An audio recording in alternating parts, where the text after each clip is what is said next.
কিছুদিন আগে কলকাতার ঐতিহ্যবাহী সুরেন্দ্রনাথ কলেজের ইউনিয়ন রুম থেকে একটা সুটকেস ভর্তি টাকা উদ্ধার হয়েছিল এবং শুধু তাই নয়, আগ্নেয়াস্ত্র কন্ডোমও পাওয়া গিয়েছিল। আর এবার স্কুল কাঁচরাপাড়ার একটা স্কুল থেকে প্রচুর টাকা উদ্ধার হলো, শুধু তাই নয়, পাওয়া গেল কন্ডোমও। হার্নেট ইংলিশ মিডিয়াম স্কুল, সেই স্কুলের টাকার পাহাড় দেখুন। 1,77,00,000 টাকা উদ্ধার হয়েছে। স্কুলের দোতলার একটা বন্ধ ঘর থেকে উদ্ধার হয়েছে বান্ডল বান্ডল নোট। সরাসরি চলে যাই, চলুন। এই স্কুলে রয়েছেন আমাদের প্রতিনিধি রৌনক। রৌনক, এই এত টাকা, 1,77,00,000 টাকা, কি কারণে এত টাকা ছিল স্কুলের ভিতরে? কিভাবে তার নজরে এলো? এই টাকার উৎসই বা কি দেখছো তুমি ওখানে গিয়ে? দেখো, একেবারে যেটা জানা যাচ্ছে, যেটা অভিযোগ, কাঁচরাপাড়া পুরসভার যিনি চেয়ারম্যান কমল অধিকারী, শুধু তাই নয়, এই স্কুলের পরিচালনা সমিতির সভাপতি তিনি, তারই একটা রুম ছিল এর ভেতরে। ঠিক যেমনটা আমরা দেখেছিলাম সুরেন্দ্রনাথ কলেজে, যে এই দেবাশিস বন্দ্যোপাধ্যায়ের একেবারে যে দাপটে পরপর রুম বন্ধ ছিল, সেগুলো খুলতেই একেবারে আগ্নেয়াস্ত্র এবং টাকা পাওয়া যায়। ঠিক সেরকমই একটা অভিযোগ উঠছে এখানকার কাঁচরাপাড়া পুরসভার চেয়ারম্যান কমল অধিকারীর বিরুদ্ধে। তিনি যবে থেকে গভর্নিং বডি প্রেসিডেন্ট ছিলেন, তারপর থেকে স্কুলের ভেতরে একটি রুম তৈরি করা হয়। স্থানীয়দের অভিযোগ, এর ভেতরে একটি গেস্ট রুম ছিল, যা দীর্ঘদিন ধরে বন্ধ অবস্থায় ছিল।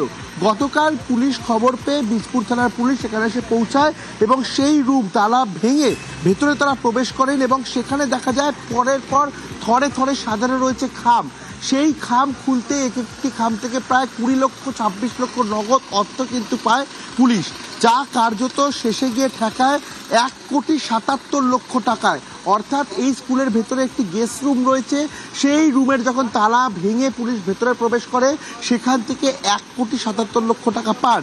এবং এই টাকা কার, যেটা অভিযোগ করছে স্থানীয়রা বা এখানকার যিনি বিধায়ক, তিনি যেটা অভিযোগ করছেন, যে বর্তমানে এই স্কুলের যে পরিচালন সমিতি, তার সভাপতি এবং কাঁচরাপাড়া পৌরসভার চেয়ারম্যান কমল অধিকারী, তিনি যবে থেকে এখানে দায়িত্বভার গ্রহণ করেছিলেন, তারপর থেকে এই ধরনের কার্যকলাপ স্কুলের ভেতরে চলতো এবং বহু পুরনো এই স্কুল। সেক্ষেত্রে একদিকে যেমন সুরেন্দ্রনাথ কলেজে দেখা গেছে যে তৃণমূল নেতাদের দাপটে স্কুলের ভেতরে অসামাজিক কার্যকলাপ, অস্ত্র থেকে শুরু করে কন্ডোমের প্যাকেট, লক্ষ লক্ষ টাকা উদ্ধার। ঠিক একই কিন্তু চিত্র দেখা গেল কাঁচরাপাড়ায় হার্নেট ইংলিশ মিডিয়াম হাই স্কুলে। এখানেও কিন্তু এই তৃণমূল নেতারই নাম জড়িয়ে আসলো এবং যবে থেকে তিনি এই স্কুলের গভর্নিং বডি প্রেসিডেন্ট হয়েছেন, তারপর থেকেই এখানে আরও একটি স্পেসিফিক এরকম গেস্ট রুম ছবি উঠে আসে এবং সেই গেস্ট রুম কিন্তু দীর্ঘদিন ধরে তালাবন্ধ অবস্থায় ছিল। অর্থাৎ দুটো যে ঘটনা, সেই ঘটনা কিন্তু যে সিনারিও দেখো পুরোটাই একেবারে সেম। কারণ রাজ্যে একেবারে যে পালাবদল, তারপর থেকেই এই শিক্ষা প্রতিষ্ঠানগুলোয় এই যে তৃণমূল নেতাদের অনৈতিক কারবার, তাদের যে অসামাজিক একটা চক্র, সেই চক্র প্রত্যেকটি শিক্ষা প্রতিষ্ঠানে ছড়িয়ে ছিটিয়ে রয়েছে। তা কিন্তু যত সময় যাচ্ছে তা কার্যত স্পষ্ট হচ্ছে। একেবারে সেটা সামনে আসছে রৌনক। এই যে কালো টাকা, তৃণমূল নেতাদের দুর্নীতি, তাতে যে কালো টাকা, সেই কালো টাকাকে লুকিয়ে রাখার জন্য এই শিক্ষা প্রতিষ্ঠানগুলোকে ব্যবহার করা হতো। কারণ দীর্ঘদিন ধরে বন্ধ থাকা ঘর খুলেই কিন্তু এইভাবে এত কোটি কোটি টাকা উদ্ধার হয়েছে, সে সুরেন্দ্রনাথ কলেজই হোক বা কাঁচরাপাড়ার এই স্কুল। তবে শুধুই কি টাকা? না, শুধুই টাকার বান্ডেল নয়, কাঁচরাপাড়ার স্কুলে উদ্ধার হয়েছে কন্ডোমও। স্কুলের সিক রুমে উদ্ধার হয়েছে কন্ডোমের প্যাকেট।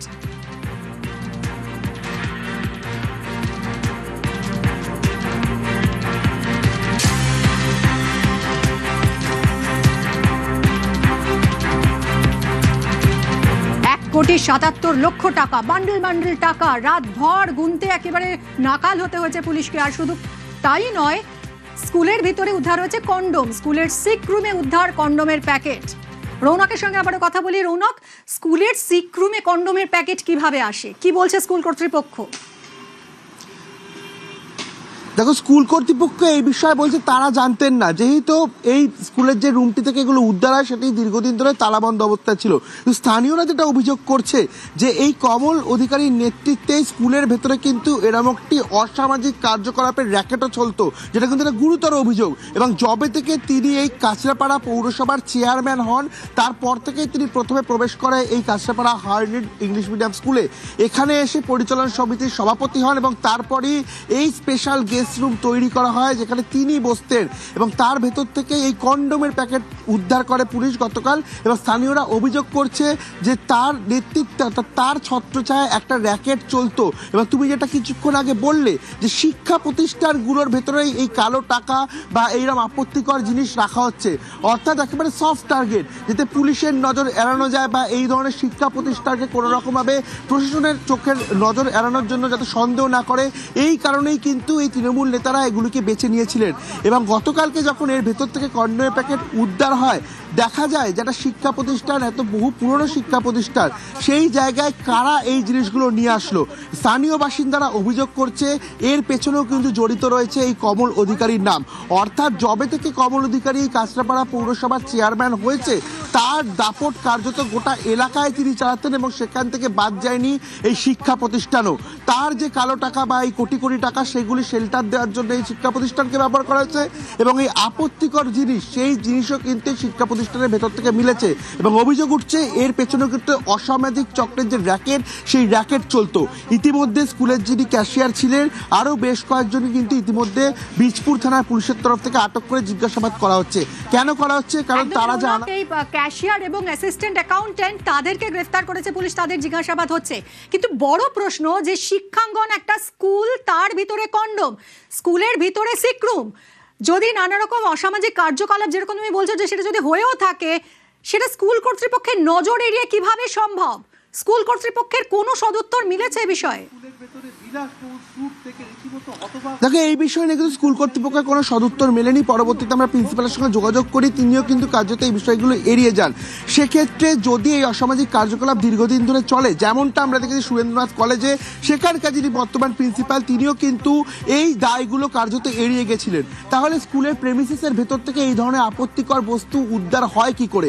এবং যদি থাকেও ভেতরে, তাহলে কিভাবে স্কুল কর্তৃপক্ষ বা এই যারা নিরাপত্তা রক্ষী রয়েছে তাদের নজর এড়িয়ে ভেতরে তারা প্রবেশ করেন বা তারা দীর্ঘদিন ধরে এই ধরনের অসাধু কার্যকলাপ স্কুলের ভেতরে চালিয়ে যান? এটা নিয়ে কিন্তু একটা বড় প্রশ্ন উঠছে। কারণ যতই তৃণমূল নেতা হোক, তার দাপট যতই থাকুক, স্কুল কর্তৃপক্ষ কি কোনোভাবেই এই বিষয় নিয়ে কোনো রকম সজ্ঞান ছিল না বা তারা কোনো মতে কোনো কিছু জানতো না? এই বিষয়টাও নিয়ে কিন্তু ইতিমধ্যে একটি প্রশ্নচিহ্ন সামনে আসছে।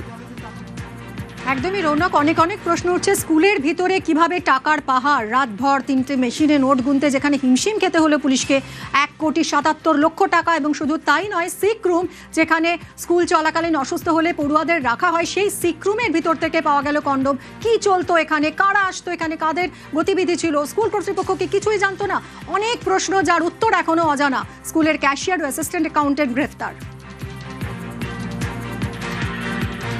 স্কুলের ভেতরে এগুলো তো একটা, তো এটা খুবই মানে যেহেতু আমার একটা ইমোশন এই স্কুলের সাথে রয়েছে, যেহেতু আমি স্কুলটায় যেহেতু এটা ইভেন কমল স্কুলে পড়তো, কমল অধিকারীও স্কুলে পড়তো সম্ভবত। এই জায়গাটা যেহেতু এখন চেয়ারম্যান ছিল এখানকার এই স্কুলে, সেহেতু ও একটা দায়িত্ব পেয়েছিল।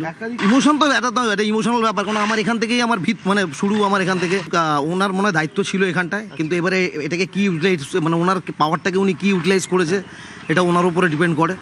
এতে খারাপ লাগছে ভেবে যে একটা এত পুরনো স্কুল, আমি একদম ফার্স্ট আমাদের এখান থেকে 2002 পাস আউট, বুঝতেই পারছেন কত পুরনো স্টুডেন্ট আমরা ছিলাম। আমার ছেলে এখন পড়ে, ইভেন ক্লাস 11-এ পড়ে এখানে, ঠিক আছে? তো এটা মেনে নিতে পারছি না, এটা বিচার হোক একটা প্লিজ। স্বাভাবিক, এটা একটা ইমোশনাল জড়িয়ে আছে এখানে, ঠিক আছে? কমলদা আমাদের সিনিয়র ছিল, সেই হিসেবে হ্যাঁ স্কুলেই ছিল, ঠিক আছে? কিন্তু এই যে ব্যাপারটা হচ্ছে মানতে পারছি না। নয় ওদের টাকা, এই কলেজে স্কুলের টাকা না, টাকাটা ওদের টাকা, ওরা এখানে রেখেছে। কিন্তু এই যে সমস্ত আপত্তিকর জিনিসগুলো পাওয়া গেছে, এটা একটা স্কুল প্রভিশনে কী করে পাওয়া যায় এই সমস্ত জিনিসগুলো? আমার অবাক লাগছে যে কী করে একটা স্কুলে এরকম ধরনের জিনিস রাখার স্পর্ধা পায়। 1,77,00,000 এটা জানতে পারলাম। কমল অধিকারীদেরই টাকা, এটা কালো টাকা। স্কুলের টাকা কিছু থাকলে থাকতে পারে, কিন্তু 1,77,00,000 টাকা একটা স্কুলের থাকতে পারে না। উনি এই স্কুলের প্রেসিডেন্ট হয়েছিলেন, উনি কাঁচরাপাড়া পৌরসভার চেয়ারম্যান ছিলেন, তার সঙ্গে স্কুলেরও প্রেসিডেন্ট হয়েছিলেন। সবাই বলছে কমল অধিকারী পুরো নিয়ন্ত্রণ করতেন, ওনার একনায়কত্ব চলতো এই স্কুলে। ওনাদের বাড়িতে রেড হয়েছিল সিবিআই-এর, স্কুলটাকে সেফ কাস্টডি মনে করে হয়তো সেখানে রেখেছিলেন। ভালো করে তল্লাশি করলে হয়তো আর্মস এসবও বেরোতে পারে। অ্যাকাউন্ট সেক্সের যে টাকাগুলো, অ্যাডমিশনের টাকাগুলো জমে রেখেছিল প্রায় এপ্রিল মাস থেকে, সেই টাকাগুলো ব্যাংকে পাঠানোর কথা ছিল। অ্যাকাউন্ট সেক্সের পুরো রেসপন্সিবিলিটি ওনার দায়িত্ব, উনি পাঠাননি। এটা অ্যাকাউন্ট সেক্সের টাকা, এপ্রিল মাস থেকে ভর্তি করেছে সেই টাকা, সব ওনার কাছে সব হিসাব আছে। আর পুরো অ্যাকাউন্ট সেকশনের ম্যাটারটা অ্যাকাউন্ট সেকশন ডিলিট করতো, ওটা ওখানে কারো আমার প্রিন্সিপালের কোনো পার্টি না। আলমারির মধ্যে থেকে একটা কন্ডোমের প্যাকেট বেরোলো, স্টুডেন্টদের সিক রুম ছিল, কিন্তু ওইখানে কিভাবে যে ওখানে গেছে আমার কোনো নলেজই নেই। পার্থ চ্যাটার্জির ঘর থেকে যেরকম টাকা পাওয়া গেছিল সেরকম টাকা, এরকম ক্যাশ টাকা স্কুলের মধ্যে আছে, মানে স্কুলে বেনিয়মের পর বেনিয়মের অভিযোগ, তারপরে এই ঘটনা ধরা পড়েছে। স্কুলের মাস্টার মশাইরা করেছেন, এই খুঁজতে গিয়ে তো দেখা যাচ্ছে এই ভয়ঙ্কর ব্যাপার। আমি বলছি এই টাকা স্কুলের টাকাও নয়, এটা কমল অধিকারী, সুবোধ অধিকারী, পার্থ ভৌমিকের ব্ল্যাক মানি। এত টাকা তারা ইডি সিবিআই এর ভয়ে এই স্কুলে লুকাতো, এখন যা বোঝা যাচ্ছে।